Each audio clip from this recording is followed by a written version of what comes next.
To understand the importance of Imam Hussein, we need to go back to the time of the Prophet himself. Everybody accepts that Yazid is a very bad example of Muslim life, let alone of Muslim leadership. He openly disobeyed the commands of God. He openly disobeyed the Sharia. It's a crisis of leadership and a crisis of deciding how are you going to respond when injustice and tyranny is facing you.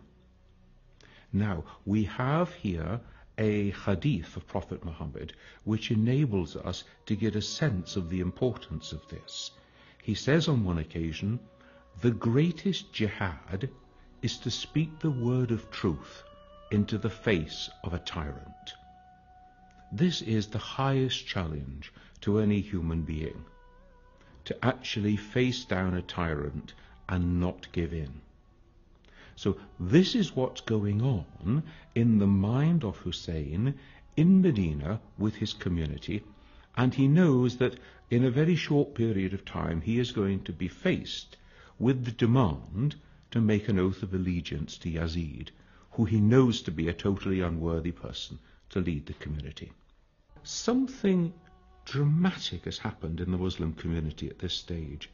We're not even yet 50 years after the death of the Prophet, and we are about to see the Prophet's own grandson being massacred.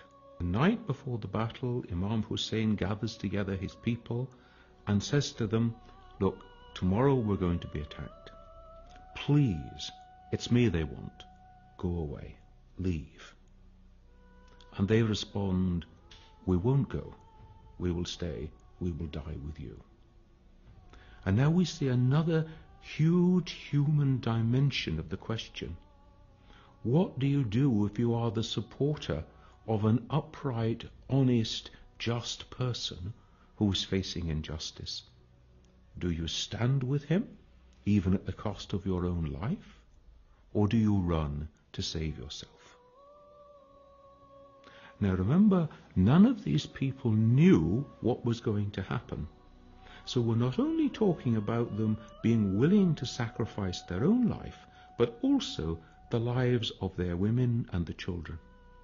Is there anything in life worth dying for? Is there anything so important that you are prepared to take a stand on it and not give in, even at the cost of your own life?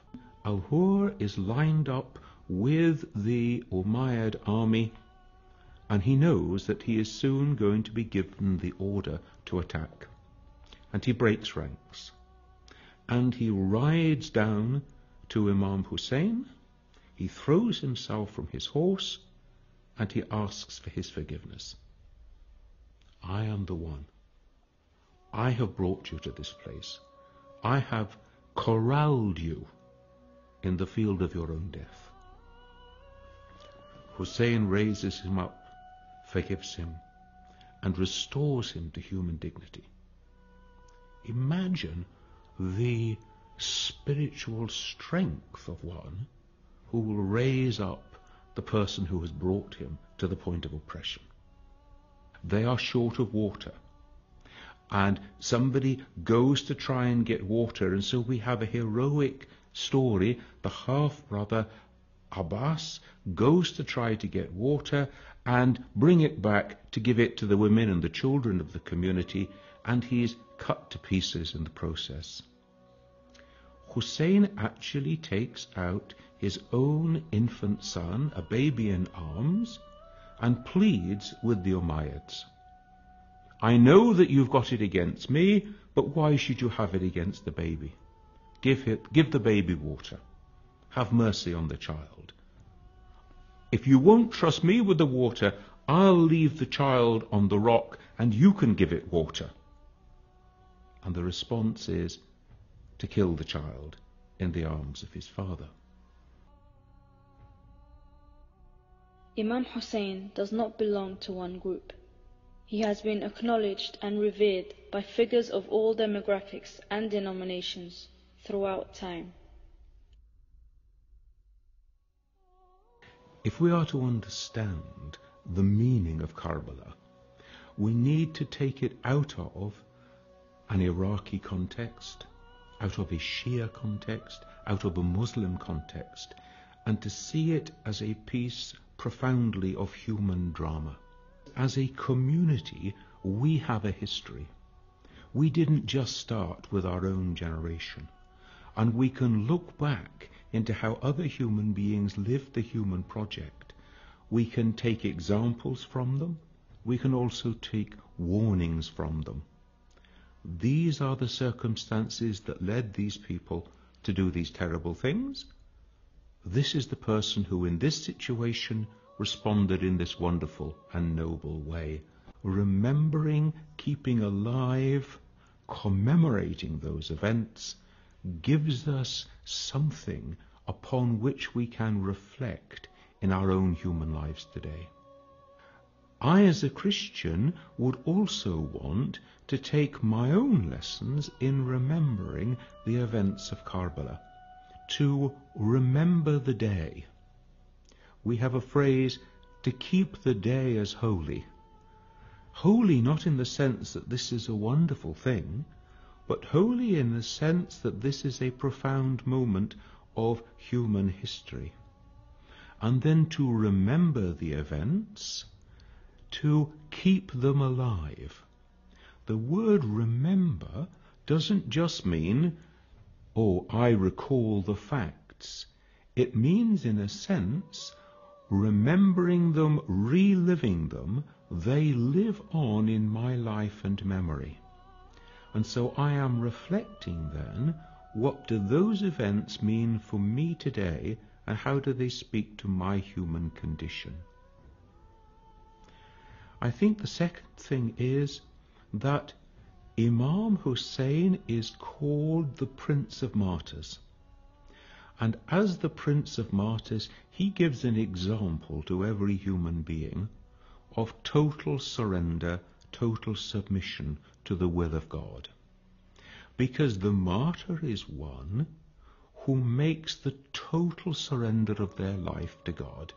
Even my very existence is in your hands. If it be your will, I will accept death at the hand of the enemy. And this reminds us of the human need to surrender all to God, to acknowledge that we are the servants of God, that our lives do not belong to us, they belong to God. And if it should please God that I should die at this time in this way, who am I to complain? Who am I to say to God, I know better? So martyrdom is a profound example of human submission, of human acceptance of the divine will in all things. Now, we may not be called to martyrdom today, but we are called to submit to the will of God today in every way. So remembering the events of Karbala are a way of remembering the human vocation to be the servant of God. What I find so attractive about the life of Imam Hussein is the many dimensions of his life, even just in these few days leading up to Karbala itself. We see some remarkably virtuous aspects of the life of Hussein. He is generous and kind with the enemy. He gives them water. He gives their horses water. He gives them, as it were, human dignity and respect. The way that we treat our enemy. Are these fellow human beings like me? They have mothers and fathers, they have wives and husbands, they have children and families just like me. The ultimate human responsibility to take another human life. Another great thing that I take from the story of Hussein is his courage. It's easy to talk, but when you're actually waking up to face the field of battle, facing certain death, facing an uncertain future for the ones that you love, for your wives and the children of those who stand with you, It takes courage to stand your ground. And human courage is a very important part of the dignity of being human, in small things and in great. Was the enemy, and the battle was going backwards and forwards. The two of them were fighting together, and eventually Ali overpowers him, has him on the floor, and is just about to kill him. And his enemy from the floor spits into his face. And Ali puts away his sword and walks away. And his own supporters, they say, "What are you doing? You had him. He was on the floor. He was in your hands. One stroke and you would have killed him." And Ali responds, "And I would have done if I could have delivered that stroke before he spat in my face. Because then I would have been acting with right motives, with right intention. But once he spat in my face, I was so angry that he had insulted me in this way that I would have been acting for the wrong motives, the wrong intention, and I could not kill him in that situation." Now then, this reminds us of the morality of warfare and fighting. It reminds us of how you treat your enemies when they are captive, and we see the way in which the women and children of the field of Karbala were treated with inhumanity, with disrespect, without human dignity. Is that an appropriate way to treat another human being, just because they are your prisoner?